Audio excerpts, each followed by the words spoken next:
Hi everyone, this is Ram Maurya. तो आज की इस वीडियो में हम पढ़ने वाले हैं पैरेलल प्लेट कैपेसिटर के बारे में। क्या होता है पैरेलल प्लेट कैपेसिटर? सबसे पहले हम उसे समझेंगे। Energy stored in parallel plate capacitor उसे हम देखेंगे, और पैरेलल प्लेट कैपेसिटर की कैपेसिटेंस क्या होती है उसे समझेंगे। ठीक, तो ये रहेगा हमारी पूरी क्लास का ओवरव्यू। जिसे कैपेसिटर नहीं समझ में आ रहा है पिछला वीडियो जाकर देख सकता है। सबसे पहले पिछला वीडियो आप जरूर देख कर आइए, बहुत बेहतरीन वीडियो है। आपको इनिशियली पुश देने के लिए कैपेसिटर क्या होती है समझाने के लिए, और बहुत ज़्यादा जरूरी है। तो चलिए स्टार्ट करते हैं। आज का जो हमारा सबसे पहला टॉपिक है वह है पैरेलल प्लेट कैपेसिटर। ठीक, तो पैरेलल प्लेट कैपेसिटर में फील नहीं आता है कि पैरेलल प्लेट है क्या। हमारे पास हमने एक चीज पढ़ रखी है, एक पैरेलल प्लेट मतलब पैरेलल प्लेट की वजह से इलेक्ट्रिक फील्ड कितनी आती है। तो पैरेलल प्लेट का मतलब यही है कि उसके ऊपर एक कुछ चार्जेस बिखरे पड़े होते हैं, उन चार्जेस की वजह से इलेक्ट्रिक फील्ड हमारी कितनी आती है, सिग्मा बाय 2 एप्सिलॉन नॉट। कुछ इस तरह के प्लेट्स होते हैं। अब पैरेलल का क्या मतलब है? पैरेलल का मतलब इतना ही है कि इसके पैरेलल में एक प्लेट और रख दिया जाए, सेम इसी के पैरेलल में एक प्लेट और इस तरह से रख दिया जाए, तो इसे हम बोलते हैं पैरेलल प्लेट। अब कैपेसिटर बनाने के लिए कुछ कंडीशंस हैं। कैपेसिटर बनाने के लिए क्या कंडीशंस हैं कि इनके बीच की जो ये डिस्टेंस डी है बहुत ज़्यादा छोटी होनी चाहिए इसके एरिया से। मतलब इसका एरिया अगर ए है तो डी बहुत छोटा होना चाहिए एरिया से। ठीक, तो ये होता है कंडीशन। अब कंडीशन एक छोटा सा और कंडीशन है कि इसके ऊपर अगर प्लस क्यू का चार्ज है तो इसके ऊपर माइनस क्यू का चार्ज होना चाहिए। जैसे अगर इसके ऊपर 2 कूलम का चार्ज है तो इसके ऊपर माइनस 2 कूलम का चार्ज होना चाहिए, मतलब अपोजिट चार्जेज होना जरूरी है। ठीक, तो इनफाइनाइट लॉन्ग जो मैंने पढ़ा रखा था आपको चार्जिंग एक प्लेट के बारे में, वही सेम चीज यहां पर भी है। तो इनफाइनाइट मैंने यहाँ पर क्यों बना रखा है? इनफाइनाइट का मतलब होता है कि उसका मतलब उस बीच की डिस्टेंस के रिस्पेक्ट में उसकी एरिया बहुत बड़ी हो जाती है, तो वहाँ पर उसे हम इनफाइनाइट बोल सकते हैं। ठीक, तो ये हमारी दो पैरेलल प्लेट्स लगी हैं, मतलब पैरेलल प्लेट्स एक ए वाला है एक ए वाला है, दोनों एक दूसरे से पैरेलली कुछ इस तरह से रख रखे हैं। तो उनका ये सामने वाला व्यू हमें दिख रहा है, ना कि ये पीछे वाला और ये साइड वाला। ठीक, तो हमें साइड के व्यू दिख रहे हैं।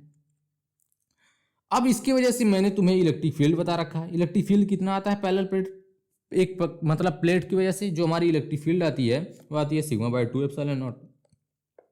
ये हमारी इलेक्ट्रिक फील्ड आती है। अब इसे देखकर तुम्हें समझ में जरूर आ गया होगा। अब हमें क्या करना है? हमें निकालना है सबसे पहले कैपेसिटेंस क्या होती है। कैपेसिटेंस क्या होती है? कैपेसिटेंस को मैंने बता रखा है कि C is equal to Q by delta V होती है या फिर V होती है। ये तुम्हारा फार्मूला होता है। तो तुम्हें क्या चाहिए? चार्ज तो हमें पता है, सो हमें डेल्टा वी केवल निकालना है। तो डेल्टा वी निकालने के लिए सबसे पहले हमें इलेक्ट्रिक फील्ड निकालना पड़ेगा। अब इलेक्ट्रिक फील्ड निकालना पड़ेगा तो हम देख लेते हैं इन पैरेलल प्लेट्स के बीच में इलेक्ट्रिक फील्ड कितनी है। मान लीजिए इस पी पॉइंट, मान लीजिए कोई पी पॉइंट है, इस पे इलेक्ट्रिक फील्ड हम चेक कर लेते हैं। तो प्लस क्यू की वजह से हमारी इलेक्ट्रिक फील्ड कुछ इस डायरेक्शन में आएगी। तो इसकी वैल्यू कितनी होती है? इसकी वैल्यू होती है सिग्मा बाय 2 एप्सिलॉन नॉट। और जो निगेटिव प्लेट है, जो हमारा ये प्लेट है, इसकी वजह से इस पॉइंट पर इलेक्ट्रिक फील्ड कैसी आएगी? इसी तरह से आएगी। क्यों आएगी इस तरह से? क्योंकि निगेटिव चार्ज की तरफ इलेक्ट्रिक फील्ड आता है और पॉजिटिव से कहीं दूर भागता है। तो यहां पर देखना, ये पॉजिटिव प्लेट था हमारा, तो इसकी वजह से इलेक्ट्रिक फील्ड कहीं दूर भागा। वहीं पर इस पॉइंट पर हमें निकालने के लिए इलेक्ट्रिक फील्ड इस प्लेट की वजह से उसके तरफ आता हुआ दिखा। अब दोनों सेम डायरेक्शन में हैं, तो हम बोल सकते हैं कि इसकी वजह से electric field sigma by 2 epsilon not था, तो ई नेट की वैल्यू कितनी हुई? तो नेट इलेक्ट्रिक फील्ड की value I sigma by 2 epsilon not plus sigma by 2 epsilon not. अब दोनों को ऐड कर दोगे तो हो जाएगा 2 सिग्मा बाय 2 एप्सिलॉन नॉट। 2 से कैंसल आउट हो जाएगा, यहां पर आ जाएगा सिग्मा बाय एप्सिलॉन नॉट। ये तुम्हारी हो गई net electric field sigma by epsilon not. अब ई नेट तुमको क्या हो जाएगा? सिग्मा बाय एप्सिलॉन नॉट मिल गया।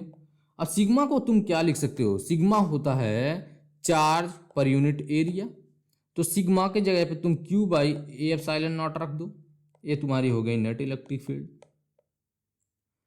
अब मैंने तुम्हें एक फार्मूला बता रखा है कि डीवी बराबर होता है, इंटीग्रेशन ऑफ डीवी बराबर होता है E dot d r. D V बराबर होता है minus E dot d r. D बराबर ई डॉट डी आर, तो माइनस का ई डॉट डी आर होता है। अगर केवल मुझे मैग्नीट्यूड चाहिए तो इसे इंटीग्रेट करके डीवी का इंटीग्रेशन डेल्टा वी आपका आ जाएगा, और यहाँ पर मुझे केवल मैग्नीट्यूड चाहिए, तो माइनस को मैं हटा सकता हूँ, ई तो बाहर आ जाएगा, इंटीग्रेशन ऑफ डी आर का हो जाएगा केवल ई इंटू आर। तो डेल्टा वी, आर क्या है, डिस्टेंस बिटवीन प्लेट्स, आर क्या है, डिस्टेंस बिटवीन प्लेट्स, ई क्या है, इलेक्ट्रिक फील्ड। तो डेल्टा वी की जगह पे तुम रख दो केवल E, Q by A epsilon naught into R की जगह पे क्या रखोगे, आर है हमारा डी, आर है हमारा डी, तो यहाँ पर डी रख दो। तो डेल्टा वी बराबर हो गया Q D by A epsilon not. Q D by A epsilon not हमारा क्या आया, हमारा पोटेंशियल आया, Q D by A epsilon not. इसे बोल देते हैं हम इक्वेशन नंबर 1। अब मुझे पता है C इज इक्वल टू होता है Q by delta V. C is equal to Q by delta V में तुम Q यहां पर रखोगे और डेल्टा वी रख दोगे Q D by A epsilon not. कहां से, इक्वेशन 1 से, इक्वेशन 1 से तुम रख दोगे।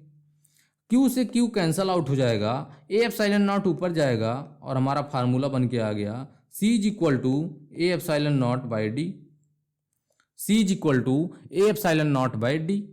अब C इज इक्वल टू में A epsilon not by d में मैंने तुम्हें पिछले वीडियो में बताया था कि C is equal to Q by delta V, जो फार्मूला हमारा आया था, इसमें ना हमारा कैपेसिटेंस चार्ज पे डिपेंड करता है ना ही पोटेंशियल पे डिपेंड करता है। तो मैंने तुमसे कहा था अगले वीडियो में तुम्हें जरूर फील आ जाएगा। अब तुम्हें देख के समझ में आ रहा होगा कि मेरी कैपेसिटेंस जो है वह ना चार्ज पे डिपेंड कर रही है, ना ही चार्ज पे डिपेंड कर रही है, ना ही पोटेंशियल पे। अब चार्ज पे डिपेंड नहीं कर रही तो डिपेंड किस पे कर रही है, ध्यान से सुनना। ए क्या है, ए है area of the plate, area of the plate, area of the plate, area of the plate. Epsilon not क्या है, परमिटिविटी, मतलब मीडियम की बात हो रही कहीं ना कहीं, तो medium. Distance between plates, distance between plate, distance between plates. क्या क्या तुम्हें देखने को मिला कि जो हमारी कैपेसिटेंस की वैल्यू है वह A epsilon naught by d है। तो सी किस पे डिपेंड कर रहा है, सी हमारा परमिटिविटी मतलब मीडियम पे कहीं ना कहीं डिपेंड कर रहा है। जैसी मीडियम होगी उसकी परमिटिविटी भी वैसी हो जाएगी। और डी मतलब बीच के डिस्टेंस पे डिपेंड कर रहा है कि सी उनके बीच का डिस्टेंस कितना है। और एक चीज पर और डिपेंड कर रहा है कि उन प्लेट की एरियाज क्या है, उनकी प्लेट की जो एरिया है वह कैसी है। तो ये तुम्हें समझ में इतना आ गया कि वह ना चार्ज पे डिपेंड करता है ना ही पोटेंशियल पे डिपेंड करता है। तो तीन चीजें मैंने इनमें डिस्कस करी। जो कि सबसे बेहतरीन चीज थी वह है कि वह चार्ज पे डिपेंड नहीं करता, ना ही पोटेंशियल पे डिपेंड करता है। वह डिपेंड कहाँ पर करता है, केवल मीडियम पे डिपेंड करता है। ठीक, एरिया पे डिपेंड करता है, area of the plate, distance between plates, इन चीजों पर मतलब डिपेंड करता है। तो ये हो गई तुम्हारी पूरे कैपेसिटेंस की वैल्यू, जो कि एक पैरेलल प्लेट कैपेसिटर की वजह से आता है। आई होप कि आपको समझ में आ गई हो। अगर समझ में आ गई हो तो कमेंट में जरूर हाँ लिख कर चले जाना। ठीक, अब चलो आगे बढ़ते हैं। अब लिखा है energy inside a capacitor, energy inside a capacitor. अब एक कैपेसिटर के अंदर एनर्जी कितनी स्टोर है, इसका क्या मतलब है भैया कि जब हमने कैपेसिटर का यूज करना शुरू किया। कैपेसिटर करता क्या है, सबसे पहले मैंने पिछले वीडियो में बता रखा है। कैपेसिटर आपको एकदम से बहुत सारी एनर्जी को प्रोवाइड करके मशीन को या फिर डिवाइसेस को चालू कराने के लिए वर्क करता है। एक बार में वह बहुत सारी एनर्जी को प्रोड्यूस कर देता है ताकि वह डिवाइस यूज हो सके और हम उसका मतलब अचानक में बहुत सारी एनर्जी को सप्लाई कर पाता है, जो कि एक मतलब इलेक्ट्रिसिटी से पॉसिबल नहीं है। तो कैपेसिटर के अंदर कुछ एनर्जी जो स्टोर होती है अचानक प्रोड्यूस करने के लिए, वह एनर्जी आती कहां से है। सबसे पहले तुम्हें मैं बताता हूं कि अगर मान लेते हैं कि इसके ऊपर से कोई चार्ज रहा होगा, मान लेते हैं टोटल चार्ज इस पे माइनस क्यू है, तो कुछ चार्ज इसमें से निकल गया होगा। मान लेते हैं वह डी क्यू चार्ज निकला, यहां से निकलकर डी क्यू चार्ज यहां पर आया और इसमें एड ऑन हो गया और यहां से माइनस डी क्यू हो गया। इससे कुछ फर्क नहीं, बस तुम्हें फील दिलाने के लिए बोल रहा हूं कि इसके अंदर एनर्जी तो है या तुम्हें मानना पड़ेगा, क्योंकि ये करता क्या है, यह केवल अचानक में बहुत सारी एनर्जी को सप्लाई करता है उस डिवाइस को ताकि वह स्टार्ट हो सके। तो एनर्जी स्टोर कहां थी, वह एनर्जी स्टोर होके कितनी होती है, तो उसे हम समझते हैं। एनर्जी इनसाइड ए कैपेसिटर, यह हम देखने वाले हैं। तो सबसे पहले वो उसे इस चार्ज को जब यहां से निकला तो कुछ वर्क करना पड़ेगा, मानते हो कि नहीं? जब यह चार्ज यहां से निकला तो कुछ वर्क करना पड़ा, यहां से निकलकर इस प्लेट पर गया, उनके बीच की डिस्टेंस अगर डी है तो कुछ वर्क करना पड़ा। अब वर्क कितना होता है? डी डब्ल्यू, मान लेते हैं छोटा सा वर्क हुआ, डी डब्ल्यू छोटा सा work done is equal to क्या होता है? वी डी क्यू होता है। ये कैसे आया भैया? तो सबसे पहले मैंने तुम्हें बता रखा है, यह चीजें, यह फार्मूले, हर चीजें मैंने पिछले वीडियो में रिवाइज करा रखे हैं। नहीं समझ में आ रहा है तो बस इसे तुम मान के चलो कि डी डब्ल्यू बराबर वी डी क्यू होता है। डी डब्ल्यू मतलब छोटा सा वर्क डन, क्योंकि छोटा चार्ज निकल के गया, और डी क्यू चार्ज की बात हो रही है। अब डी डब्ल्यू किसके बराबर होगा? जब भी कोई एक्सटर्नल एजेंट वर्क करता है तो जो वह वर्क करता है वही उसकी पोटेंशियल एनर्जी होती है। तो इसे हम बोल सकते हैं डी यू, डी यू बराबर वी डी क्यू। अब इसे हम इंटीग्रेट कर देते हैं तो D U D U D you का इंटीग्रेशन आपका टोटल यू हो जाएगा, यहां पर यू लिख दोगे, वी के जगह पे क्या होगा? Q is equal to C V होता है। तो मतलब अगर टोटल चार्ज इस पे क्यू है तो क्यू, कैपिटल क्यू यूज करो तुम, क्यू इज इक्वल टू होता है सी वी, तो वी इज इक्वल टू होगा क्यू बाई सी। ठीक, तो इतना होता है। तो अगर हम छोटे से अभी मतलब स्मॉल चार्ज की बात कर रहे हैं, मान लीजिए हम क्यू चार्ज की बात कर रहे हैं, छोटे से चार्ज की बात कर रहे हैं, तो क्यू बाई सी यहाँ पर रख दो, या फिर यही क्यू बाई सी उठाकर यहाँ पर रख दो, क्यू बाई सी। छोटा सा चार्ज की बात हो रही है तो यहाँ पर छोटे छोटे चार्ज निकल कर जाएंगे, तो यहाँ पर मान लो क्यू चार्ज निकला सबसे पहले, तो Q by C into d Q. देखो ध्यान से सुनना, सबसे पहले यहाँ से क्यू क्यू निकल के मतलब D Q d Q d Q निकलेंगे तो कुछ यहाँ पर टोटल चार्ज पहले क्यू आएगा, फिर उसके बाद मतलब क्यू चार्ज पहले निकला होगा तो उसका छोटा सा पार्ट डी क्यू होता है, तो डी क्यू भी निकल के जाएगा। अब डी क्यू हम यहाँ पर इंटीग्रेट करेंगे, वी डी क्यू होगा, वी के जगह पर रखोगे क्यू बाई सी, क्योंकि हमारा एक फार्मूले से आता है Q is equal to C V, तो वी बराबर क्यू बाई सी। तो सी कॉन्स्टेंट है, इस मान लेते हैं इसकी जो कैपेसिटेंस है, जो हमारी एक पैरेलल प्लेट है, इसकी कैपेसिटेंस क्या है? इसकी कैपेसिटेंस मान लेते हैं सी है। तो इसकी कैपेसिटेंस अगर सी है तो है तो कांस्टेंट रहने वाली, तो इसे कॉमन कर लेते हैं, बचता है क्या? Q d Q. अब इस प्लेट पर हम कौन सी प्लेट के चार्ज देखते हैं? जो हमारी पॉजिटिव प्लेट होती है उसकी चार्ज को हम देखते हैं। तो उसके ऊपर टोटल चार्ज क्या है? टोटल चार्ज हमारा पहले 0 था, बाद में उस पर इकट्ठे होते होते कितना हो गया? टोटल चार्ज उस पर क्यू हो गया। तो 1/c integration of 0 to capital Q, और क्यू डी क्यू का इंटीग्रेशन हो जाएगा क्यू स्क्वायर बाई, यहां पर इस तरह से बनाओ, रुक जाओ, क्यू डी क्यू का इंटीग्रेशन कितना होगा? क्यू डी क्यू का इंटीग्रेशन हो जाएगा क्यू स्क्वायर बाई 2। अब यहां पर लिमिट कितनी आएगी? 0 टू क्यू। तो u यहां पर आया, u is equal to 1/c 0 two Q, और यहां पर हो जाएगा Q square by 2, Q by C यहाँ पर रहेगा क्यू स्क्वायर बाई 2। अब 2 कॉमन कर लो, हो जाएगा 1/2c, और क्यू के जगह पर रखोगे तुम कैपिटल क्यू का स्क्वायर, फिर रखोगे 0 का स्क्वायर, तो 0 का 0 ही होगा, तो क्यू स्क्वायर बाई 2c तुम्हारी जो फार्मूला आई हो गया क्यू स्क्वायर बाई 2c। तो सबसे मोस्ट इंपॉर्टेंट फार्मूला एनर्जी का यही है, जिसे तुम अब समझ लेना, याद रख लेना अपने दिमाग में। तो क्यू स्क्वायर बाई 2c हमारी सबसे पहली और मस्त सी एकदम आ चुकी है। क्या? क्यू स्क्वायर बाई 2c हमारी सबसे पहली फार्मूला आई, जिसे तुम अब हमेशा याद रखोगे, हमेशा ध्यान में रखोगे। ठीक, तो क्यू स्क्वायर बाई 2c सबसे बेस्ट फार्मूला अभी तक का तुम्हारा निकल कर आया। तो energy U is equal to Q square by 2c हुआ। ठीक, अब Q की जगह पे तुम्हें पता है Q इज इक्वल टू होता है CV, C into B. Q के जगह पे CV रख दो, क्यू स्क्वायर बाई 2c तुम्हारा आया था, Q की जगह पे CV रखोगे तो C इंटू बी का स्क्वायर डिवाइडेड बाई 2c, तो C का स्क्वायर इंटू बी का square divided by 2c, C से एक C कैंसल आउट हो जाएगा, बचेगा क्या? U is equal to half CV square,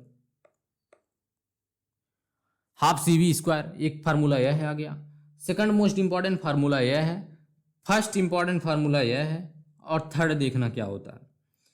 Q is equal to होता है तुम्हारा CV होता है, तो एक C यहां पर है, एक V यहां से निकाल लो, हो जाएगा U is equal to half C into V, क्योंकि V 2 बार है, CV की जगह पर रख दो तुम Q, तो हो जाएगा हाफ Q रखोगे यहाँ, और V तो पहले से है तो half QV, U is equal to half QV।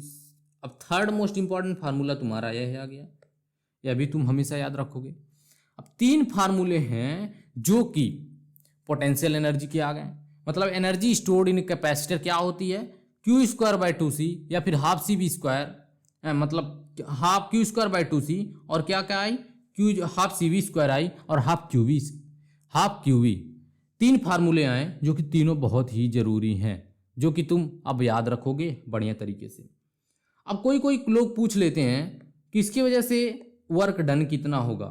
अब तुम्हें वर्क डन निकालना होगा तो सेम यही फार्मूले लग जाएंगे, क्योंकि work done by external agent क्या होता है, work done by external agent होता है चेंज इन पोटेंशियल एनर्जी ही तुम्हारी आती है। तो बस तुम्हें कुछ करना नहीं है, चाहे work done by external agent पूछे चाहे जो भी पूछे, बस तुम्हें यह चीज रख देनी है। तो ये हो गया तुम्हारा पूरा का पूरा concept energy stored in a capacitor का, मतलब पैरेलल प्लेट कैपेसिटर। अब चलो इस क्वेश्चन को देख लेते हैं कि क्वेश्चन क्या बोल रहा है। तो क्वेश्चन क्या है, the capacitor of A capacitance C and 3C have equal charge, find the ratio of energy.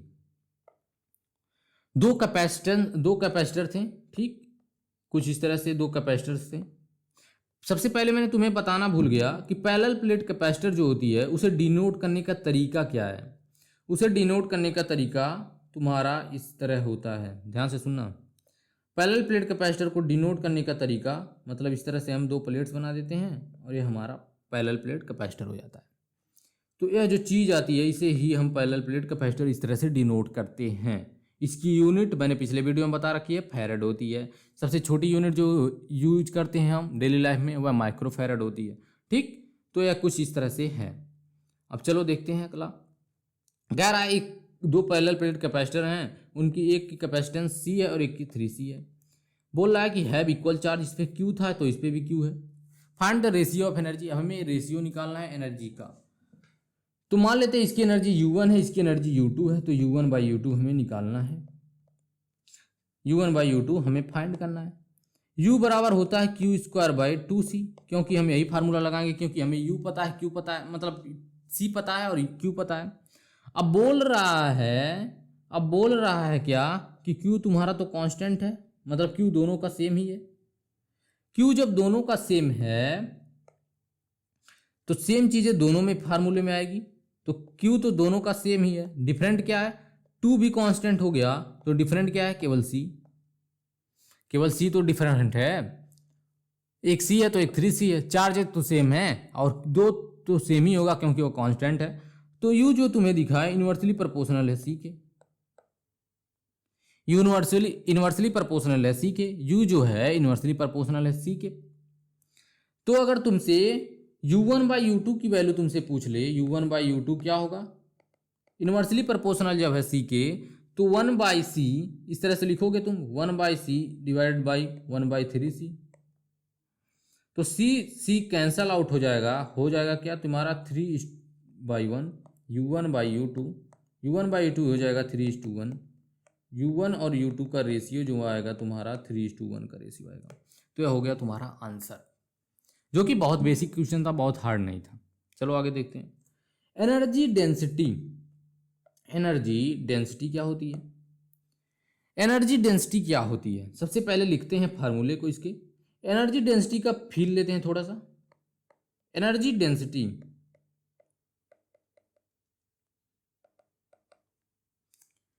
Density का मतलब होता है energy stored in per unit volume.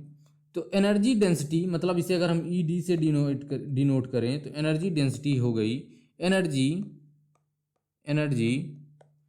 Per unit volume, मतलब यूनिट वॉल्यूम में कितनी एनर्जी है। अगर यूनिट वॉल्यूम है तो उसमें कितनी एनर्जी है, 2 यूनिट वॉल्यूम है तो उसमें कितनी एनर्जी है। कुछ इस तरह से हम एनर्जी डेंसिटी को निकाल लेते हैं। जब हमें एनर्जी डेंसिटी पता चल जाती है तो एक चीज़ सिंपल हो जाती है कि अगर हमें 1 यूनिट वॉल्यूम दिया हो तो इतनी एनर्जी होगी, तो 2 यूनिट वॉल्यूम दिया हो तो इतनी एनर्जी हो जाएगी। एनर्जी डेंसिटी का मतलब सिर्फ इतना है कि यूनिट वॉल्यूम में कितनी एनर्जी स्टोर है, ठीक। तो यह तुम्हारा पूरा का पूरा फेल हो गया यहाँ से। एनर्जी डेंसिटी का मतलब है energy stored in per unit volume, ठीक। तो energy stored in per unit volume हमें निकालना है। अभी हमने पढ़ा एनर्जी की वैल्यू होती है Q²/2C, और वॉल्यूम क्या होती है? वॉल्यूम होती है बेस एरिया। बेस एरिया मतलब अगर हमें एनर्जी निकालनी हो तो हम कैसे लिखते हैं? मतलब ये तो पूरा देखो, ध्यान से सुनना। जब भी हमें वॉल्यूम की जरूरत पड़ती है, वॉल्यूम क्या होती है? Base area into height.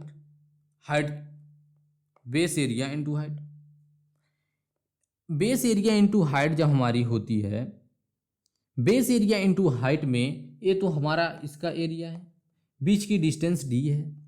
तो बेस एरिया अगर हम इस पैरेलल प्लेट कैपेसिटर को कुछ इस तरह से रख दें, अगर हम इस पैरेलल प्लेट कैपेसिटर को कुछ इस तरह से रख दें, मतलब हमारा पैरेलल प्लेट कैपेसिटर कैसा है? हमारा पैरेलल प्लेट कैपेसिटर इस तरह से रखा है। अगर हम उसे इस तरह से रख दें तो बेस एरिया इंटू हाइट मतलब बीच के डिस्टेंस, तो a इंटू डी कुछ इस तरह से है। तो बेस एरिया इंटू हाइट, तो बेस रखो यहां पर a इंटू डी, Q²/2CAD हो जाएगा। जैसे या तो अब चीजें यहां पर आ जाएंगी ना, तो Q²/2CAD आपकी एनर्जी डेंसिटी हो गई Q²/2CAD। C के जगह पे तुम रखो क्या? C इक्वल टू होता है A/0/D। C इक्वल टू होता है A/0/D। अभी मैंने तुरंत ही तुम्हें पढ़ाया, तो यहाँ पर रख दो Q²/2C A/0/D into A into D. देखना ध्यान से, Q² रखा मैंने, 2 रखा, C की जगह पे A/0/D रखा, और AD तो मैंने वैसे ही उतार दिया। अब देखना क्या क्या कटता है, D से D तुम्हारा कैंसल आउट हो जाएगा, बचेगा क्या? Q²/2A²/0 इतना हुआ। सिग्मा क्या होता है? सिग्मा होता है charge per unit area, Q/A। अगर हाफ एप्सिलॉन नॉट को मैं इस साइड में रख लूं और Q/A का होल स्क्वायर कर दूं, तो किसी को कुछ दर्द होगा? ध्यान से सुनना।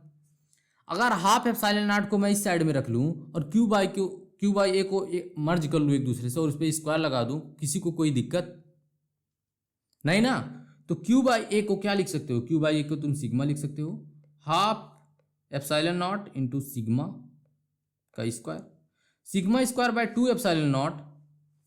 अब देखना, एक मिनट, तो क्या आई तुम्हारी एनर्जी डेंसिटी? एनर्जी डेंसिटी आ गई तुम्हारी Σ²/2ε0 आई ना? अगर यह तुम्हारा एक फार्मूला हो गया, अगर तुम्हें एनर्जी डेंसिटी पता हो, मतलब सिग्मा पता हो, चार्ज पर यूनिट एरिया, और एप्सिलॉन नॉट तो हमें पता ही होता है, तो अगर ये पता हो तो इस फार्मूले को लगा देना तुम। अगर नहीं पता हो और कुछ सिंपली देखना चाहते हो तो ED is equal to half इस तरह से रख लो, सिग्मा को यहाँ पर सिग्मा स्क्वायर कर दो, एप्सिलॉन नॉट को इस तरह से रख दो, एक एप्सिलॉन नॉट ऊपर मल्टीप्लाई करो, एक एप्सिलॉन नॉट नीचे मल्टीप्लाई करो। इतनी चीज़ें तो सेम ही है, मतलब इतनी चीज़ें तो ऊपर वाली ही हैं। हमने क्या किया? एप्सिलॉन नॉट से ऊपर और एप्सिलॉन नॉट से नीचे मल्टीप्लाई और डिवाइड कर दिया। अब एप्सिलॉन नॉट क्या हो जाएगा? हाफ एप्सिलॉन नॉट और एप्सिलॉन नॉट क्या हो जाएगा? सिग्मा स्क्वायर तो ऊपर है ही, एप्सिलॉन नॉट का स्क्वायर हो जाएगा, ऊपर बचा है एक एप्सिलॉन नॉट। तो सिग्मा स्क्वायर बाई देखना, एक मिनट, हाफ लिखो, ए वाला एप्सिलॉन नॉट को इस साइड में यहाँ पर लिख दो एप्सिलॉन नॉट, और सिग्मा बाई एप्सिलॉन नॉट का स्क्वायर कर दो। किसी को कुछ दिक्कत नहीं है तो आगे देखो। सिग्मा बाई एप्सिलॉन नॉट होता क्या है? E इज इक्वल टू होता है Σ/2ε0, मतलब जो हमारी नेट इलेक्ट्रिक फील्ड की वैल्यू आती है, कितनी आती है? Σ/ε0, एक पैरेलल प्लेट कैपेसिटर के बीच में। तो यहाँ पर तुम्हें क्या रखना है? एप्सिलॉन नॉट पहले से ऊपर था, यहाँ पर तुम्हें E का स्क्वायर कर देता है। तो जो हमारी फार्मूला आई, जो हमारी सबसे बढ़िया फार्मूला जो कि तुम्हें किताबों में देखने को मिल जाएगा एनर्जी डेंसिटी का, वह कितना आया? Energy density is equal to half epsilon naught E का स्क्वायर।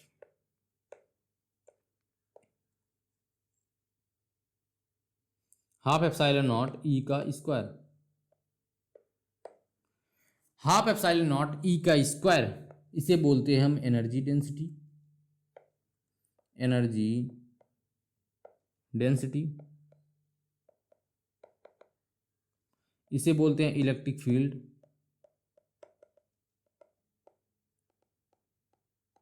ये तो तुम्हारी परमिटिविटी है ही, ठीक। तो half epsilon not is square हमारा सबसे जरूरी मोस्ट इंपॉर्टेंट फार्मूला हो गया।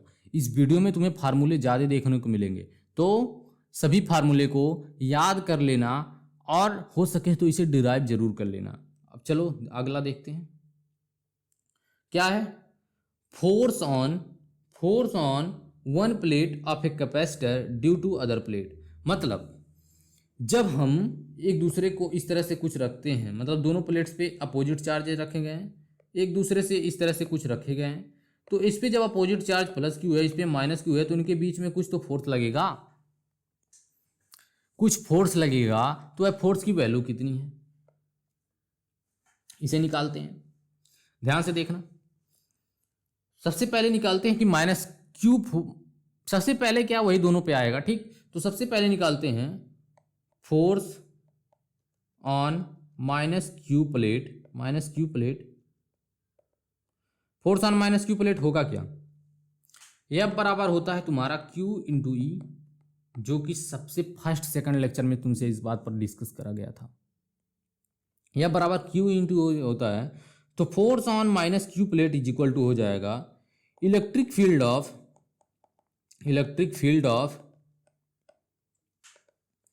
प्लस क्यू चार्ज, मतलब प्लस क्यू चार्ज की वजह से इलेक्ट्रिक फील्ड इंटू ई, मतलब प्लस क्यू वजह से इलेक्ट्रिक फील्ड आ गया, तो यहाँ पर प्लस क्यू चार्ज की वजह से electric field into minus Q, मतलब चार्ज ऑफ निगेटिव प्लेट, तो निगेटिव प्लेट पे चार्ज माइनस क्यू है। तो हमें क्या चाहिए, हमें केवल मैग्नीट्यूड से मतलब है, निगेटिव प्लस से मतलब नहीं है। वह तो हमें पता है कि उनके बीच में अट्रैक्शन होगा, तो हमें माइनस क्यू लगाने की जरूरत नहीं है, हमें केवल क्या चाहिए, हमें केवल मैग्नीट्यूड चाहिए। तो हमें जब मैग्नीट्यूड ही चाहिए तो मैग्नीट्यूड की बात कर लेते हैं। तो हुआ क्या, force on minus Q plate is equal to आया क्या, electric field of plus Q. Electric field of plus Q क्या होगा, electric field of plus Q sigma by 2 epsilon naught होगा, सिग्मा बाय 2 एप्सिलॉन नॉट होगा into Q होगा। Sigma by 2 epsilon naught में sigma क्या होता है, सिग्मा होता है charge per unit area. Sigma की जगह पर रख दो Q by A 2 epsilon not पहले से था इंटू क्यू। तो हमारा जो फार्मूला आया Q square by 2a epsilon not, यह हो गया हमारे फोर्स की वैल्यू। अब चाहे जिस प्लेट की बात की जाए, बस तुम्हारी फोर्स की वैल्यू इतनी ही आएगी। तो F is equal to Q square by 2a epsilon naught हमारे फोर्स की वैल्यू होगी, ठीक। तो F is equal to Q square by 2a epsilon naught हमारे फोर्स की वैल्यू होगी। तो Q square by 2 epsilon naught 2a epsilon naught हमारी फोर्स आ गई। अब चलो अगला देखते हैं टॉपिक, स्फेरिकल कैपेसिटर। अब इसमें दो केसेस हैं। एक केस मैंने तुम्हें बहुत पहले बता दिया था, मतलब पिछले लेक्चर में बता दिया था। इसमें दो केसेस में पढ़ेंगे। एक केस क्या है, तुम्हें किताबों में देखने को मिल जाती है, दो इस तरह से कॉन्सेंट्रिक स्फीयर्स दिए होते हैं। एक स्फीयर क्या होता है, एक स्फीयर हमारा मतलब एक स्फीयर हमारा अर्थ क्या होता है, अर्थिंग क्या होता है, इसे पिछले वीडियो में मैंने बता दिया है। अर्थिंग का मतलब ये होता है कि जिस भी सरफेस को हम स्फीयर मतलब अर्थ करते हैं, वहां की पोटेंशियल जीरो हो जाती है, लेकिन चार्ज जीरो नहीं होती है, ठीक। तो पोटेंशियल की वैल्यू वहां पर जीरो हो जाती है, तो मतलब potential due to minus plate की वजह से पोटेंशियल तो जीरो हो गई। तो मतलब क्यू चार्ज की वजह से अगर हमें सेकंड सरफेस पे निकालना हो तो वह तो जीरो आएगी माइनस चार्ज की वजह से। कैसे जीरो आई इसे भी मैं तुम्हें दिखा देता हूं। जब हमें माइनस क्यू की वजह से निकालना होगा पोटेंशियल, तो हम लिखेंगे कि के क्यू बाई पहले प्लस क्यू की वजह से निकालेंगे तो आएगा, देखो माइनस क्यू की वजह से, तो लिखोगे तुम प्लस क्यू की वजह से के क्यू, मतलब प्लस चार्ज की वजह से के क्यू बाई आर। आर क्या लेते हैं, आर हम लेते हैं सबसे बड़ा रेडियस। जिस पॉइंट के और जिस पॉइंट पे हमें निकालना होता है और जिस चार्ज की वजह से निकालना होता है, चार्ज को तो हम वही रखते हैं, लेकिन जिस पॉइंट तक निकालना होता है उस पॉइंट और उस चार्ज की लेके, उस चार्ज को लेके जितनी डिस्टेंस होती है मैक्सिमम डिस्टेंस हम लेते हैं। तो हम माइनस चार्ज को, सबसे पहले हमने प्लस चार्ज को पकड़ा, सबसे पहले हमने प्लस चार्ज को पकड़ा, लेकिन हमें पोटेंशियल कहाँ पर फाइंड करना है, हमें पोटेंशियल पर फाइंड करना है यहाँ पर, मतलब इस बाहरी वाले सरफेस पे। तो बाहरी वाले सरफेस पे मतलब माइनस वाले सरफेस पे प्लस क्यू की वजह से जो सबसे बड़ी रेडियस आएगी वह R2 है। तो R2 जब है सबसे बड़ी रेडियस, तो यहाँ पर लिखोगे तुम KQ/R2, और माइनस चार्ज की वजह से तो क्या होगा, माइनस चार्ज की वजह से तुम लिखोगे निगेटिव, क्योंकि माइनस KQ/R होगा। तो KQ और सबसे बड़ा रेडियस R2, तो यह तो जीरो ही आ रहा है, तो माइनस की वजह से तुम्हारा पोटेंशियल जो आएगा वह जीरो ही आएगा। तो V माइनस की वजह से इतना आ गया। V due two plus charge की वजह से तुम देख लो, प्लस चार्ज क्या है, यह बीच वाला, ध्यान से देखना, या बीच वाला जो है प्लस चार्ज की वजह से हमें पोटेंशियल इस पॉइंट पे फाइंड करना है। सबसे पहले हम प्लस चार्ज की वजह से निकालते हैं। प्लस चार्ज के लिए हमारा प्लस चार्ज कहाँ पर है, इस सरफेस पर है, और मैक्सिमम डिस्टेंस कौन सी है, R1, तो लिखो यहाँ पर, तो KQ/R1।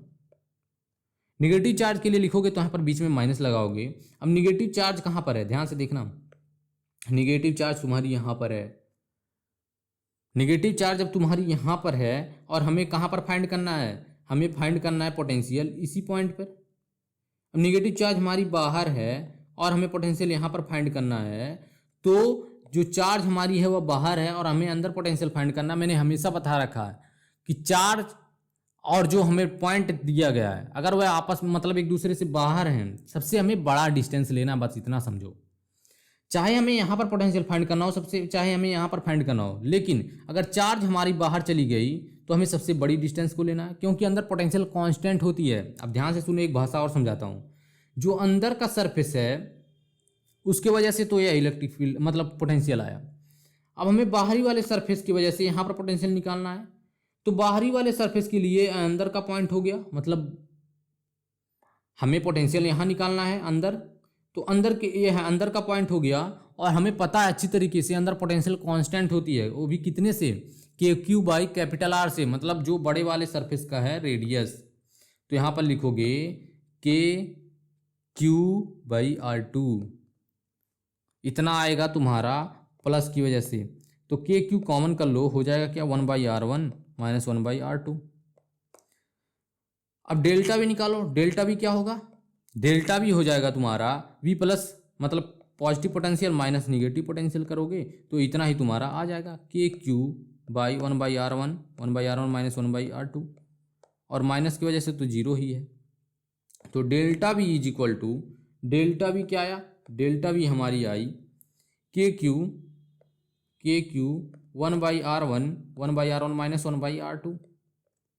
तो KQ लिखोगे और 1/R1 माइनस 1/R2 के जब LCM लोगे तो R2 minus R1 divided by R1 into R2, delta भी ए हो गया तुम्हारा डेल्टा भी। अब हमारा फार्मूला क्या होता है, C=Q/डेल्टा भी होता है। Q को ऐसे रहने दो, डेल्टा भी की जगह पे पुट कर दो, KQ R2 minus R1 divided by R1 R2। Q से Q कैंसल आउट हो जाएगा, K को लिख दोगे तुम 1/4πε0, ध्यान से देखना। तो तुम्हारी C की वैल्यू आई 1/K की जगह पर लिखोगे 1/4πε0 R2 minus R1 divided by R1 R2।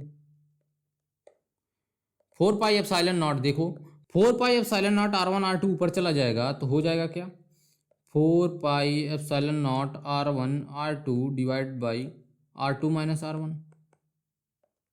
यह हो गई तुम्हारी C की वैल्यू, यह तुम्हारा हो गया कैपेसिटेंस की वैल्यू। अब तुम पूछोगे कि भैया क्या इसे मुझे रटना है, तो एक शब्द में बोलूँ तो नहीं रटना है, इसे हमें रटना नहीं है। बस मैं तुम्हें इसलिए बता रहा हूँ कि तुम्हें फील आ जाए कि किस तरह से इसे डिराइव करा जाता है, क्या क्या कॉन्सेप्ट होता है। अगर तुम्हें इस तरह के क्वेश्चंस दिख जाए तो तुम्हें इस तरह से कुछ सॉल्व करने रहेंगे। तो यह हो गया तुम्हारा सबसे पहला केस, जब हमारा बाहर वाला सरफेस अर्थ किया होगा।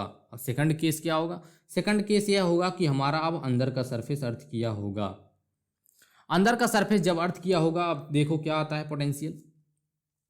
तुम लिखोगे ध्यान से सुनना, तुम लिखोगे V माइनस एक मिनट, यहाँ पर थोड़ा साइज बड़ा कर लेते हैं। तुम सबसे पहले बी प्लस और बी माइनस की वजह से पोटेंशियल निकालोगे। तो अगर तुम्हें बी माइनस चाहिए तो सबसे अंदर सरफेस पे निकालो बी प्लस। अंदर वाले सरफेस की वजह से तुम्हारी पोटेंशियल तो जीरो होगी, क्योंकि जो सरफेस अर्थ करा जाता है उसकी वजह से पोटेंशियल जीरो होती है। तो प्लस की वजह से यहाँ पर पोटेंशियल निकालो। इस पॉइंट पर अंदर वाले सरफेस पे पोटेंशियल क्या होगी तुम्हारी, ध्यान से सुनना। जब इसे हमने अर्थ कर दिया, जब हमने इसे अर्थ कर दिया तो मान लेते हैं यह चार्ज ना रखे, कुछ चार्ज इतना हो गई। अर्थ कर दिया जब हमने तो कुछ चार्ज मान लेते, थोड़ा बहुत चार्ज तो डिफरेंस आएगा। वहां पर क्या था, अलग केस था, यहाँ पर अलग केस है, तो कुछ चार्ज डिफरेंस आएगा। तो मान लेते इस पर क्यू ना प्लस क्यू ना चार्ज होके इसमें स्मॉल क्यू चार्ज है। तो यहाँ पर देखो स्मॉल क्यू चार्ज की वजह से तुम्हारा इस छोटे वाले सरफेस पे जो पोटेंशियल की वैल्यू आएगी वह हो जाएगी K Q by r one. अब बड़े वाले चार्ज की वजह से इस छोटे वाले सरफेस पे जो तुम्हारी रेडियस की वैल्यू आएगी माइनस लगाओगे, लिखोगे k Q by are two is equal to zero. अब उस साइड में उसे भेज दोगे k Q by r one is equal to k Q by are two. समझ में आया कि नहीं, ध्यान से सुनो। सबसे पहले हमने इसकी वजह से निकाला, इस पर चार्ज क्यू है तो इसकी वजह से इतना आया के क्यू बाई आर वन। हमें इसी पॉइंट पर निकालना है और हमें बाहरी वाले चार्ज को देखना है। तो सबसे बड़ा रेडियस बाहरी वाले चार्ज के लिए हो जाएगा, तो हमने लिख दिया minus k Q by are two. Minus क्यों आया, क्योंकि वह चार्ज निगेटिव है। अब चलो जीरो था इसलिए हमने इसे इस साइड में भेज दिया, के से के कैंसल आउट हो जाएगा। क्यू की वैल्यू कितनी हो गई, r one by are two into Q. अब इससे तुम संभाल के रखो, इसे बोल दो इक्वेशन नंबर 1। सेकंड क्या निकालोगे तुम, वी माइनस करोगे निगेटिव पोटेंशियल की वजह से, निगेटिव चार्ज की वजह से। तो निगेटिव चार्ज की वजह से तुम्हारे दोनों सरफेसेस कहाँ पर हैं, ये सरफेस हमारी यह हो गई बाहरी वाली सरफेस हो गई। अंदर वाले चार्ज की वजह से बाहरी वाले सरफेस पे पोटेंशियल कितना होगा, ध्यान से सुनना। अंदर वाले चार्ज की वजह से बाहरी वाले सरफेस पे पोटेंशियल लिखोगे तुम के, अंदर वाले चार्ज की वैल्यू, बाहरी वाले सरफेस के लिए सबसे बाहरी बड़ा रेडियस आर टू, माइनस लगाओगे के लिखोगे, कैपिटल क्यू लिखोगे, सबसे बड़ा रेडियस आर टू। तुम के बाई आर टू कॉमन कर लोगे, K by are two, V minus की वजह से के बाई आर टू। एक मिनट, तुम क्या करो सबसे पहले डेल्टा वी निकाल लो, इसे बोल देते हैं इक्वेशन नंबर 2 या फिर वैसे रहने दो। डेल्टा वी क्या होगा, डेल्टा वी तुम्हारा तो अभी भी उतना ही आएगा। डेल्टा वी क्या आएगा, डेल्टा वी तुम्हारा आ जाएगा V plus minus of this value. ध्यान से सुनना, वी प्लस हम करेंगे क्या, इतना वैल्यू प्लस वाले में से इतना वैल्यू घटाएंगे, ये वाला वैल्यू हम माइनस करेंगे इस प्लस वाले में से। ठीक, तो प्लस वाले में से जब हम इतनी वैल्यू माइनस करेंगे तो हमारी डेल्टा की वी की वैल्यू निगेटिव आएगी। निगेटिव आप कितनी आ जाएगी, तो हमें मैग्नीट्यूड केवल चाहिए तो हम निगेटिव हटा ही देते हैं, और हमारी डेल्टा वी की वैल्यू कितनी आ जाएगी, डेल्टा वी वैल्यू आ जाएगी K Q by are two minus K capital Q by are two. तुम कॉमन कर लो के बाई आर टू और अंदर रहने दो Q minus capital Q. K by are to को इस तरह से उतार लो, फिर से क्यू की जगह पर तुमने क्या निकाला, इक्वेशन नंबर 1 को देखो, R one by are two into Q, यहाँ पर रख दो R one by are two into Q minus capital Q. K by are two इस तरह से तुम लिखोगे, क्यू को कॉमन कर लोगे, बचेगा क्या, R one by are two minus 1। तो K Q by are to यहाँ पर हो जाएगा R one minus R two divide by are two. अब हम छोड़ दे दो, तुम्हें टेंशन नहीं लेने की जरूरत। अगर हमारी पोटेंशियल निगेटिव आ रही तो तुम यहाँ पर निगेटिव ही लगा दो, कोई दिक्कत है नहीं उससे। ठीक, देखो ध्यान से, जब हमने डेल्टा वी निकाला तो हम करेंगे क्या, V plus minus of V minus. तो हमारी वी प्लस की वैल्यू तो जीरो थी, तो माइनस लगाओगे और वी माइनस करोगे, तो वी माइनस की वैल्यू हमारी कितनी थी, ये वाली वैल्यू हमारी वी माइनस की थी, तो मतलब ये वैल्यू हमारी निगेटिव आएगी। तो डेल्टा वी की वैल्यू वी माइनस आएगी, माइनस ऑफ वी माइनस आएगी। तो ये निगेटिव आई जो, तो यहाँ पर निगेटिव साइन तुम हट लगा दो, डेल्टा वी लिख दो, यहाँ पर डेल्टा वी, यहाँ पर निगेटिव लगा दो, डेल्टा वी की जगह पे निगेटिव करके यहाँ पर निगेटिव लगा दो। तो डेल्टा वी आया कितना, डेल्टा वी हो जाएगा, निगेटिव के अंदर मल्टीप्लाई कर दो, R two minus R one हो जाएगा के क्यू बाई आर टू, अंदर हो जाएगा R two minus R one, क्योंकि आर वन पहले पॉजिटिव था तो अब निगेटिव हो जाएगा जब हम अंदर मल्टीप्लाई करेंगे, और यहाँ पर आर टू आ जाएगा। तो K Q R two minus R one divided by R2 का स्क्वायर, ये हो गया तुम्हारी डेल्टा वी के। C इज इक्वल टू होता है Q बाई डेल्टा वी, Q की जगह पे के Q R2 minus R1 divided by R2 का स्क्वायर, इस तरह से रख दो। के क्यू से क्यू कैंसिल आउट हो जाएगा। C की वैल्यू कितनी आई? C तुम्हारी आ जाएगी 1 क्या थी, 1/4 पाई एप्सिलॉन नॉट लिखोगे। यहाँ पर थी R2 माइनस R1, यहाँ पर था R2 का स्क्वायर। 4 पाई अब ऊपर चला जाएगा, 4 पाई एप्सिलॉन नॉट R2 का square divide by R2 minus R1, इतना ही आएगा ना। हाँ, तो ये हो गई तुम्हारे कैपेसिटेंस की वैल्यू, किसकी वजह से? जब हमने अंदर वाले सरफेस को अर्थ करा, यहाँ पर हमने अंदर वाले सरफेस को अर्थ करा, यहाँ हमने बाहर वाले सरफेस को अर्थ करा, तो हमारी ये वैल्यू आई। अब इसे तुम्हें रटने की जरूरत नहीं है, तुम इसका फील केवल ले लो, ठीक। हर चीज़ें तुम्हें रटने की जरूरत नहीं होती, हर फार्मूले को तुम्हें याद करने के लिए नहीं बनाया जाता, ठीक। तो ये फार्मूले बस इसलिए थे ताकि तुम इसे देख लो और तुम्हें एक बार फील आ जाए, ठीक। तो हो गया तुम्हारी ये।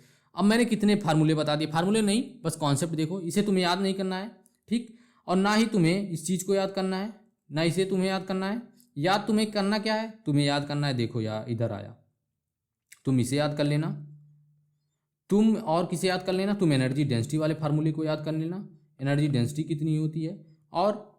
और तुम्हें क्या याद करना है, और तुम्हें एनर्जी डेंसिटी के बाद जो ये क्वेश्चन कराया उसे तुम समझ लेना, और इसे हाफ क्यू वी और Q square by 2c half C V square या फार्मूले को याद कर लेना।